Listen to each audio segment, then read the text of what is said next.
하나님께서 우리에게 그렇죠? 너무나 큰 단비를 주셨습니다. 네, 어떤 집사님에게 제가 여쭸어요. 지금 가뭄이 이렇게 심각하게 되는데 많이 힘드시죠? 하니까 안 그래도 그 집사님이 수자원 공사 일하시는 분이었는데 목사님 기도 꼭 해주세요 이러셨는데 하나님께서 우리에게 참 긍휼히 주셔서 단비를 주시고 그래서 우리는 더욱더 깨닫게 됩니다. 역시 우리 인생은 하나님의 은혜가 아니고는 살 수 없는 인생이구나. 겸손함을 더 배우게 되는 것 같습니다. 그런 의미에서 하나님의 주신 생명의 능력자인 우리 지체들 향해서 그렇게 기도했으면 붙잡고 이렇게 인사했으면 좋겠어요. 당신은 우리 교회의 단비이십니다. 그렇게 한번 인사하겠습니다.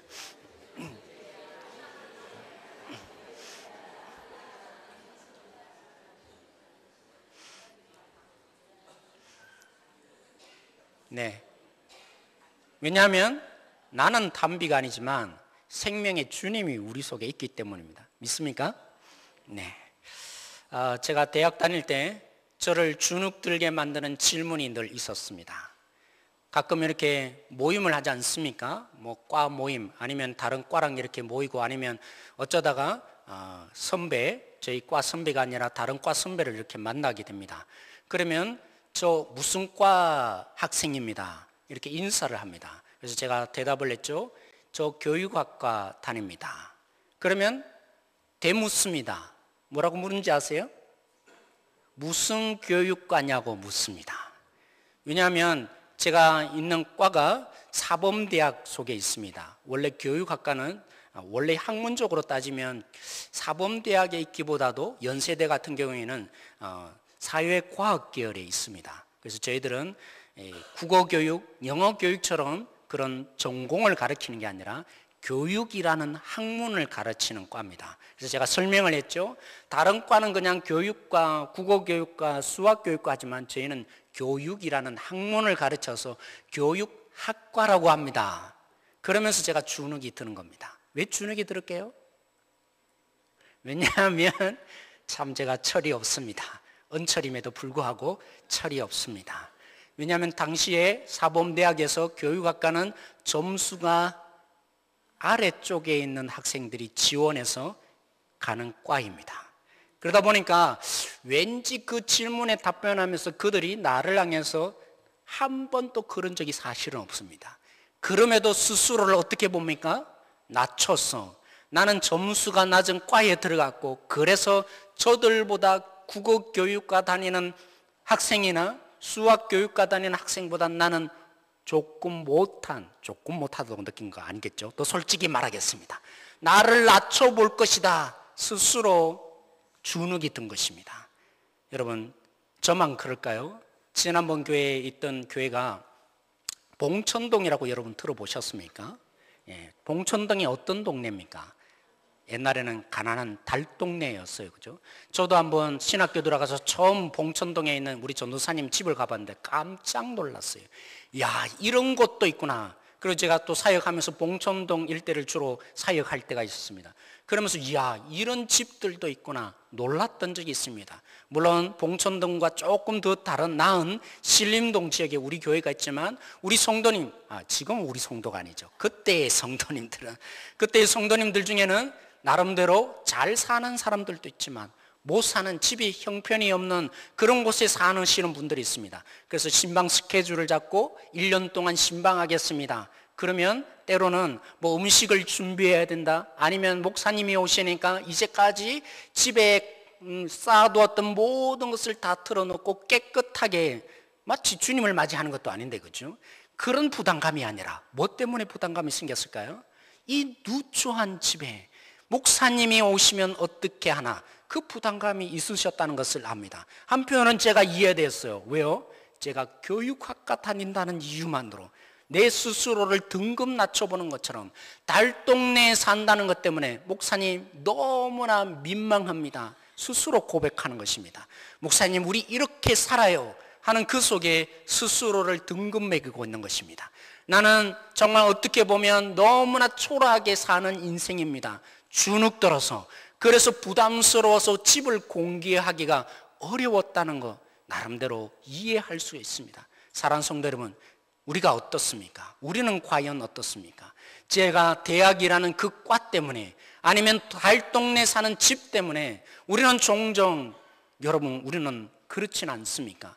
내가 다른 사람의 가진 것이 없어서 내가 다른 사람에 비해서 내놓을 것이 없어서 저들이 나를 등급 매기는 것처럼 보여지고 그래서 저들보다 왠지 자존감이 무너지는 굉장히 쑥스러워지고 연약해지는 우리 자신들은 혹시 되고 있지는 않습니까? 아니면 남들에 비해서 나는 좋은 대학에 나왔고 남들이 가지지 못한 직장에 다니고 볼 때는 사람들이 흔히 말하는 성공적인 직위에 있기 때문에 나는 저들보다 나은 삶이다. 저들은 나보다 하층민에 속하는 존재다.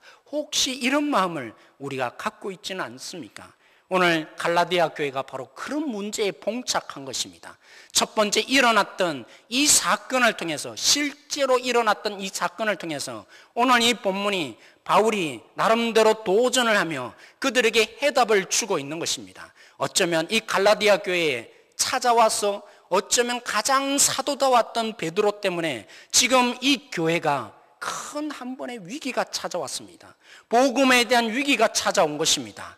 왜냐하면 마치 교육학과라고 말하는 것처럼 보여졌기 때문입니다. 마치 나는 달동네에 사는 인생이다. 그렇게 마치 등급 매기는 것처럼 교인들을 등급 매기는 일을 누가 했다고요? 베드로는 사실 몰랐습니다. 근데 왜 베드로가 이런 일을 하게 된 것입니까? 베드로는 예수님을 만나고 사도가 되지 않았습니까? 그리고 예수님을 진짜 만나고 나니까 그렇구나. 하나님의 자녀되는 유일한 조건이 뭡니까? 돈이었습니까? 직위였습니까? 아니면 남들이 가지지 못한 그 무엇이 있기 때문이었습니까? 아니었습니다. 유일한 조건이 뭡니까? 예수님을 믿는다는 것이었습니다. 예수님을 믿는다는 그 유일한 조건 때문에 우리 모두가 하나님의 자녀된 것입니다. 그러기에 부자든 가난한 자든 아니면 좋게 살든지 아니면 억울하게 살든지 그게 중요하지 않더라는 것입니다. 하나님이 보시는 유일한 조건이 무엇입니까? 예수님을 믿느냐는 것이었습니다. 베드로가 이 예수님을 믿고 나니까 그렇구나. 저들과 내가 이제는 누구처럼 보이십니까? 한 형제로 받아들여지는 것입니다. 세상적으로 살 때는 저들은 형제일 수가 없었던 것입니다. 저들은 더 낮은 존재가 아니거든. 아니면 나보다 더 위에 있는 존재라고. 그래서 같이 어울릴 수 없는 존재라고 생각을 했습니다. 그런데 무엇으로 하나님의 자녀 되었다고요? 예수님을 믿는 유일한 이 조건으로. 그래서 당신도 하나님의 자녀고 나 또 하나님의 자녀라고. 그래서 모두가 이제는 조건 없이 동등하게 주님을 믿는 한 형제가 된 것을 복음 안에서 베드로가 확인하고 자유를 누렸습니다. 그래서 뭐합니까? 예수님을 만나기 전에는 유대인들이 이방인과 함께 하지 않았습니다. 저들은 개 같은 존재고 나는 더 위대한 존재라고. 그래서 밥을 같이 먹을 수가 없었습니다. 왜냐하면 밥을 같이 먹는 순간에 저들로 인해서 나를 더러워진다고 유대인들은 생각했기 때문입니다. 그런데 예수님을 만나고 나니까요, 베드로가 이제 달라졌습니다. 저 이방인들도 유일한 조건 예수님을 믿어서 하나님의 자녀가 되었고 나도 이제 하나님의 자녀가 되었기에 우리 모두는 한 형제며 한 자며 한 식구다. 그래서 이 자유함을 같이 밥 먹는 것 속에 베드로가 누렸던 것입니다. 그래서 그들을 초대하고 베드로가 함께 먹으면서 천국의 잔치를 맛보았던 것이죠. 그런데 이상한 소식이 전해지기 시작합니다. 야고보라는 당시 교회의 지도자, 핵심되는 지도자 중에 한 사람이었죠. 야고보의 성향이 있습니다. 야고보는 복음을 물론 믿지만 굉장히 율법적인 삶을 아직도 여전히 강조하는 사람입니다. 유대인에게 더더욱 그랬습니다. 근데 그가 사람들을 보낸다는 얘기를 들은 것입니다. 그 순간에 베드로가 두려워지기 시작한 것입니다. 베드로야, 너는 어찌하여 예수님을 믿는다고 하면서 그 예수님을 믿는 것 때문에 저들과 어울리느냐? 아무리 예수님을 믿어도 저 이방인들은 이방인인 거야. 우리와 함께 할 수 없고 너가 밥 먹은 것 때문에 우리가 이렇게 더럽혀져서는 되겠느냐? 이 얘기가 들릴 게 뻔하게 보였던 것입니다. 근데 그의 착각이었던 것이죠. 그래서 베드로가 어떻게 했다고요? 그 자리를 박차고 숟가락을 던지고 자기의 길로 가게 된 것입니다. 근데 왜 문제가 발생한 것입니까? 이 사건을 놓고 바울이 베드로를 개인적으로 불렀습니다. 그리고는 호되게 베드로를 혼냈습니다. 여러분, 바울이 누굽니까? 베드로가 누굽니까? 원래 초대교회의 수장은 베드로였지 않습니까? 예수님의 제자 가운데 가장 앞선 자가, 대표하는 자가 베드로였다고요. 그런데 바울이 어찌하여서, 어떻게 보면 나는 만삭을 이 8달째 태어난 정말 복음의 가장 연약한 자라고 스스로 고백했던 이 바울이 베드로를 향해서 어떻게 그토록 호되게 혼을 낸 것입니까? 이렇게 이해되었기 때문입니다. 베드로여, 당신 때문에 우리 가운데 예수님을 믿는 이 유일한 조건, 복음이면 다 된다는 이 복음의 진수를 당신 때문에 잃어버리고 있는 것입니다. 무엇 때문에 예수님 믿었습니까? 무엇이 조건입니까? 유대인이나 헬라인이나 그것이 중요한 것입니까? 내가 어느 혈통에 있느냐가 중요한 것입니까? 그런데 이 베드로의 행동 때문에 지금 이 갈라디아 교회가 설득을 당하고 있더라는 것입니다. 아, 복음만으로는 전부가 아니구나. 예수님 믿어도 우리는 여전히 2등 국민에 속할 수밖에 없구나. 우리는 어차피 아무리 잘 믿어도 하나님 앞에서 동등할 수 없구나. 복음을 복음되지 못하게 만드는 사건이 베드로의 이 선택이었다는 것입니다. 그래서 그들의 이 설득, 우리가 함께 예수님으로 한 형제되는 이 복음의 진수를 무너뜨리는 그 베드로에게 바울은 심각하게 경고한 것입니다. 당신 때문에 갈라디아 성도들이 예수님이면 전부이면 안 되는구나.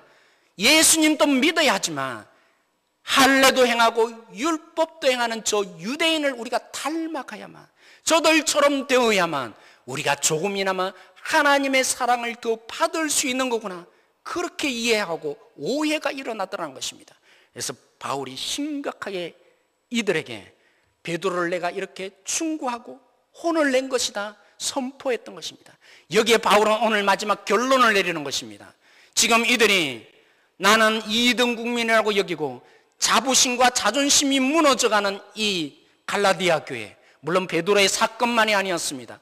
거짓 선생들이 들어와서 다른 조건을 내밉니다. 너희들은 아무 믿어도 하나님 안에서 한 형제가 될 수 없다. 다른 조건이 필요한 거야. 유대인처럼 되어야만, 그렇게 더 어떤 것을 덧붙여야만 복음 안에서 하나님의 자녀된다. 여기에 바울은 해답을 내놓고 있습니다. 사랑하는 성도 여러분, 아니다. 자존심을 가져라. 너희들 그런 존재가 아니라 반드시 하나님이 너희를 보배처럼 여겼다. 바울이 그렇게 답변하지 않습니다. 오늘 이 마지막 결론, 바울이 오늘 자신의 경험 속에서 얘기합니다. 여러분, 저를 좀 보십시오. 내가 어떤 존재였습니까? 내가 어떻게 주님을 만났습니까? 내가 너무나 율법적으로 살았고 착하게 살았고 하나님 향한 열정으로 살았는데, 그런데 그것 때문에 오히려 예수님을 핍박하는 자가 되었습니다. 율법이 하나님의 자녀되게 하는 것이 아니고 나의 이 열정이 하나님의 자녀되게 하는 것이 아니라 오히려 그것 때문에 하나님의 자녀되지 못하게 만들었습니다. 이제는 내가 알게 되었습니다. 예수님을 만나고 내가 알게 되었습니다. 예수님이 나에게 십자가에 죽으신 것은 나도 거기에 죽은 사건인 것을 알게 되었습니다. 그래서 바울이 오늘 고백합니다. 이들에게 해답을 제시합니다. 사람들의 눈길에 내 운명이 결정되고 사람들의 인정을 따라서 날마다 주눅들 수밖에 없는 이 갈라디아 성도들에게 아닙니다. 우리가 예수님을 믿었다는 의미가 뭡니까? 우리가 도대체 예수님을 만났다는 의미가 뭡니까? 예수님을 만났다는 의미는 내가 예수님만이 십자가에 죽은 것이 아니라 나도 죽은 것입니다. 여러분, 예수님을 믿었다는 의미가 뭐라고요? 예수님의 죽은 자리, 나도 죽었다는 의미라는 것입니다. 이것이 해답이라고 그들에게 때로는 사람들의 눈길과 사람들의 평가와 그리고 그들을 주눅들게 만드는 이 사건을 향해서 선포하는 것입니다. 왜 주눅드십니까? 왜 그들 때문에 여러분들을 낮게 보십니까? 자신이 살아있기 때문입니다. 내가 나로서 살아있기 때문에, 내가 죽었다면 그들의 평가가 무엇이 중요하겠습니까? 조건이 무엇이 중요하겠습니까? 세상 사람들은 평가하고 나름대로 기준을 세울지는 모르지만 그 기준조차도 내가 죽었는데 우리 가운데의 평가의 기준이 될 수 있겠습니까? 아닌 것이죠. 그렇습니다. 오늘 우리 가운데 선포합니다. 우리는 죽은 자입니다. 예수님 안에서 죽은 자인 것입니다.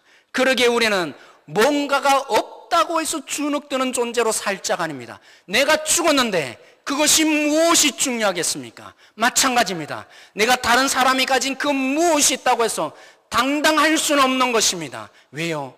나는 죽었기 때문입니다. 예수님 믿는 순간에 내가 죽었기 때문입니다. 사랑하는 성도 여러분, 제가 10년 전의 사건이 떠오릅니다. 한 지체가 저에게 찾아오셨습니다. 우리 교인이라면서 그 당시에 있던 교회에 한 분이 찾아오셨습니다. 그러면 이제까지 어떻게 살아왔는지를 쭉 얘기를 하셨습니다. 아내와 결혼에 실패하고 이혼을 하고 하나님에 대한 실망 가운데 그죠? 카톨릭에 가서 이렇게 방황하면서 계속적으로 살았다는 겁니다. 방황만 하다가 하나님의 큰 은혜를 입고 결국에는 하나님을 만났다는 것이죠. 그래서 교회에 왔는데 한번 목사님의 기도를 받고 싶어서, 그렇다고 저를 만나고 싶었던 게 아니라 목사님을 찾아오고 싶어서 그가 와서 기도 한번 받고 싶다고. 이제는 내가 이 방황을 끝내고 하나님께 나를 드리는 사람, 믿는 사람이 되고 싶다고. 내가 이제 죽었고 주님이 내 속에 산다는 것을 내가 선포하고 싶어서 목사님의 기도를 받고 싶어. 그때 누가 있었던 것입니까? 바로 제가 있었던 것입니다. 그래서 제가 어떻게 했겠습니까? 얼마나 귀한 고백입니까? 누가 이런 고백을 할 수 있겠습니까? 내 인생의 주인은 내가 아니라 이제 주님 안에서 내가 죽었다는 고백 누가 할 수 있겠습니까? 나는 이제 내 자신을 온전히 주님께 드리고 싶다는 이 고백을 누가 할 수 있겠습니까? 그래서 너무나 은혜가 되어서 그분에게 간절히 기도했습니다. 기도하는데 기도하는 중간에 이분이 쓰러지시는 것입니다. 그 기도를 끝내면서 기도하는 중간에 제가 그런 해석을 했죠. 야, 성령이 강하게 역사하셔서 이분 속에 장악을 하셔서 이런 일이 발생했구나, 이런 마음을 제가 해석을 했죠. 그런데 나중에 기도가 끝난 다음에 그분이 고백하시는 얘기를 듣고 제가 깜짝 놀랐습니다. 그분이 그러시는 겁니다. 목사님, 하나님께 내 자신을 온전히 맡기는 것이라면서요. 온전히 내 힘과 내 노력과 내 모든 의지를 다 주님께 맡기는 것이라면서요. 주님께 드리는 것이라면서요. 그래서 제가 주님께 온전히 드리기 위해서 내 스스로 넘어져 본 것입니다. 여러분들은 별로 충격이 안 와닿나 봐요. 그렇게 고백을 하시는 것입니다. 여러분, 이 말이 무슨 말입니까? 제가 한 가지 빠뜨린 부분이 있는데, 이분이 이렇게 행동을 하신 이유가 있었습니다. 그분이 기도를 받기 전에 이 간증을 하신 다음에 저에게 먼저 질문을 하셨습니다. 목사님, 제가 보니까 종종 안수기도 받으시는 분들이 넘어지시던데 왜 그런 것입니까? 장풍을 맞은 것도 아닌데 넘어지시는데 왜 그렇습니까? 그래서 제가 얘기를 해줬죠. 여러분, 아니죠, 성도요, 우리가 하나님이 우리 가운데 강력하게 임재하는데 이 작은 그릇에 성령님을 온전히 어떻게 다 담을 수 있겠습니까? 그 크신 하나님이 내 속에 오셔서 임재하시는데 어떻게 내가 다 담을 수 있겠습니까? 그래서 때로는 넘어지는 것입니다. 그리고 저도 여러 번 경험이 있는데 넘어지면서 그때서야 알게 되었습니다. 처절하게 깨달았습니다. 나는 주님께 내 자신을 바친 줄 아는데, 내 자신을 온전히 하나님께 바친 줄 아는데, 내가 서 있는 이 자리를 통해서 그렇구나, 한순간도 내 생각과 내 의지와 내 마음을 철저히 버리지 않는 존재였구나.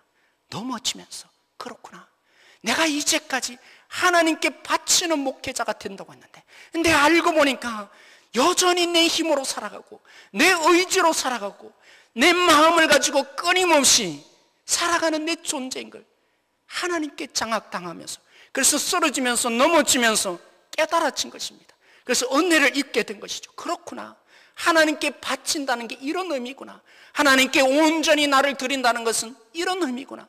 철저히 성령의 그 임재 속에 제가 경험적으로 온전하진 않지만 나는 이 정도면 하나님께 바치는 줄 알았어요. 이 정도면 하나님께 드리는 줄 알았어요. 근데 그게 아니었다는 것이죠. 그 경험 속에서 형제요, 이런 것입니다, 이런 의미가 있습니다, 이런 비밀이 있습니다 알려줬는데 그분은 정말 진지하게 자신을 받아들인 것입니다. 그래서 자신을 그냥 고백만이 아니라 진짜 한번 내 자신을 드리고 싶다, 온전히 내 자신을 바치고 싶다. 그래서 스스로, 그죠, 성령님이 강하게 역사하신 것도 아닌데 하나님 앞에서 스스로를 거꾸로 떨어서 넘어지는 일을 한 것입니다. 근데 여러분, 이 고백을 듣는 저는 뭡니까? 그 순간에 제가 너무나 이 얼굴이 붉어지는 것입니다. 내가 왜 얼굴이 붉어졌겠습니까? 한편으로는 기도하는 이 속에 성령이 강하게 역사하신다면서 내가 마치 이 일을 하는 것처럼 제가 생각하는 욕심이 있었던 것입니다. 이왕이면 나로 인해서 저 친구가 영향을 받았으면 좋겠다는 이 욕심이 내 속에 일어나게 된 것입니다. 그러면서 다시 하나님께 집중이 된 것이죠. 그래서 고백이 다시 제게 점검이 된 것입니다. 은철아, 너 진짜 죽었냐? 은철아, 너 진짜 죽었느냐? 너 중요하지 않잖아. 다른 사람에게 너가 어떻게 보이느냐 중요하지 않잖아. 너가 죽었는데 너가 어떻게 보이느냐가 뭐가 중요하냐? 그렇죠, 주님. 나 죽었어요. 내가 죽었잖아요. 내가 살지 않잖아요. 내가 예수님을 믿은 것은 이제 내가 죽었다고 고백한 것으로 시작했는데, 그러기에 저도 기쁩니다. 이 지체가 주님께 자신을 온전히 바칠 수 있는 기회를 주신 주님께 제가 감사합니다. 그렇게 제가 오히려 고백이 일어나더라고요. 처음에는 너무나 부끄러웠지만 믿음의 본질로 다시 돌아가 보니까, 복음의 본질로 돌아가 보니까 내가 죽었음을 다시 확인할 수 있었던 것입니다. 그런 가운데 월요일부터 제가 기도하는데 이상하게 자꾸만 사도행전의 사건이 생각이 났어요. 기도하는데 자꾸 묵상이 되는 겁니다. 스게와라고 여러분 아십니까? 사도행전에 보면 에베소에 있었던 한 사람의 이름이 스게와입니다. 이 스게와 자꾸만 저에게 묵상이 되고 떠올려집니다. 그 사건 이후에 자꾸만 하나님이 제 속에 이 사건을 떠올리게 해주시는 것입니다. 스게와가 누굽니까? 에베소에 있었던 무당이었습니다. 그 무당이 감동을 받았습니다. 바울이 예수님의 이름으로 기도하니까 귀신이 떠나가는 것을 보고, 이야, 대단한 능력이다. 어떻게 저런 능력을 보일까? 나도 예수님의 이름으로 한번 외치면 일어나겠지. 그 일에 반하였던 이 스게와가 예수님의 이름으로 귀신아 물러가라 했는데 어떤 일이 발생했습니까? 오히려 귀신이, 야, 난 바울도 하고 예수가 아는데 네가 뭐냐? 이러면서 그를 장악해서 굉장히 어려운 일을 이 스게와가 겪은 것입니다. 사랑하는 성도 여러분, 예수님을 믿었다는 것은 이제 내가 죽었다는 거 아니겠습니까? 하나님이 저에게 다시 도전을 하신 것입니다. 예수님에게서 내가 죽었다는 의미가 뭐냐?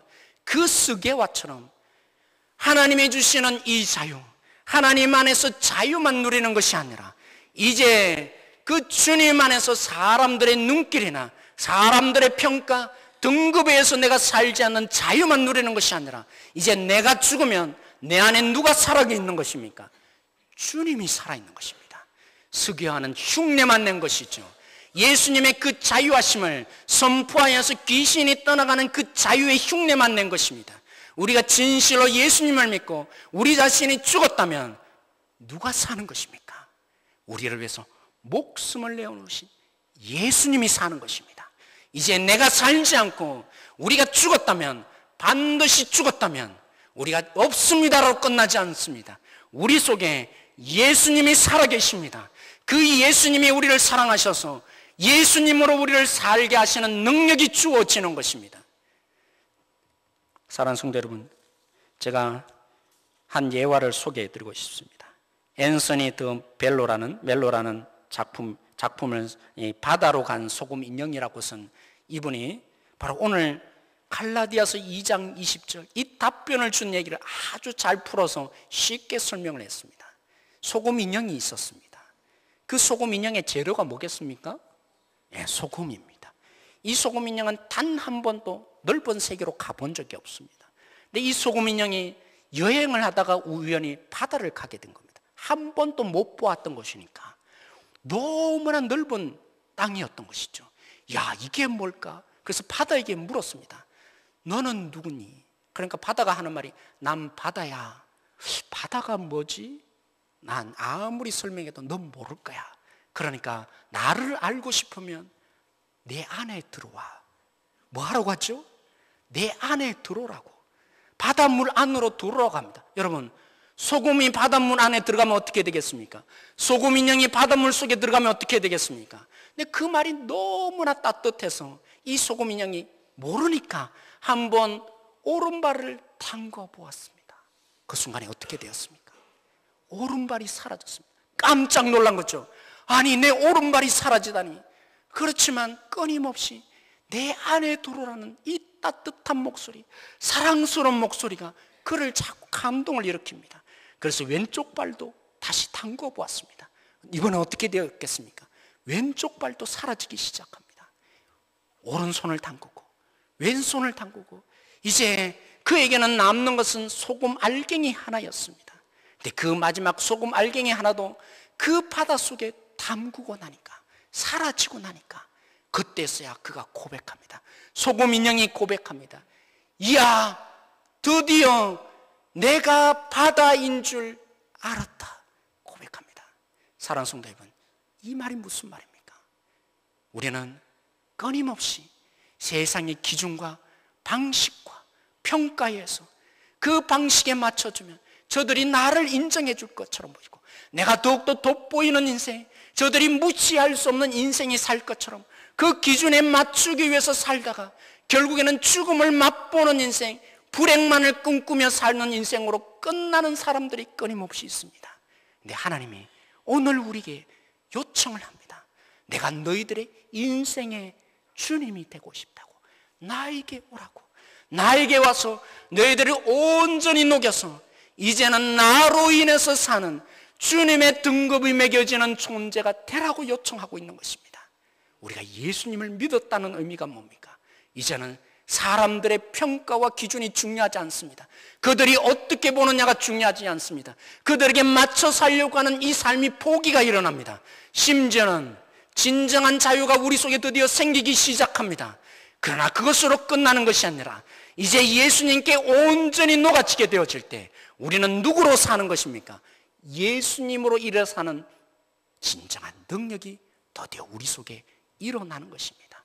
우리를 사랑하사 우리 안에 계시는 예수님께 온전히 녹아나는 이 비밀을 아는 자, 우리 교인들이 되어지기를 원합니다. 우리 성도들이 되어지기를 원합니다. 주님이 우리를 사랑하셨습니다. 목숨을 버리기까지 우리를 사랑하셨습니다. 주님이 사랑하셔서 하늘의 권리를 버리시고 우리 가운데 오신 분이 예수님입니다. 우리의 주인이신 예수님이 십자가의 못을 박혀 죽이기까지 하시면서 우리를 사랑하시기까지 하셨기에 그 자리에 가신 것입니다. 그 주님이 이제 부활하셔서 우리에게 기대하십니다. 나로 인해서 사는 자가 되라고. 나에게 온전히 녹아지는 자가 되어서 너로 인해서 사는 인생이 아니라 이제는 나와 함께 사는 인생이 되고 나로 인해서 사는 인생이 되라고 주님이 우리에게 기대하며 요청하고 있습니다. 오늘도 고백하십시다. 주님, 내가 주님을 믿습니다. 내가 죽었습니다. 내가 죽었고 이제는 내 안에 살아계신 주님으로 이제 내가 살아갑니다. 그런 내가 결코 이 땅의 그 누구도 무시할 수 없는 하나님의 능력자로 살게 될 것임을 세상에 당당히 보여줄 수 있는 한 성교의 삶이 오늘 여기 속에서 일어나게 해주십시오. 그런 오늘 우리의 고백이 일어나기를 요청하고 싶습니다. 오늘 이 말씀으로 우리 함께 한번 기도하며 나가십시다.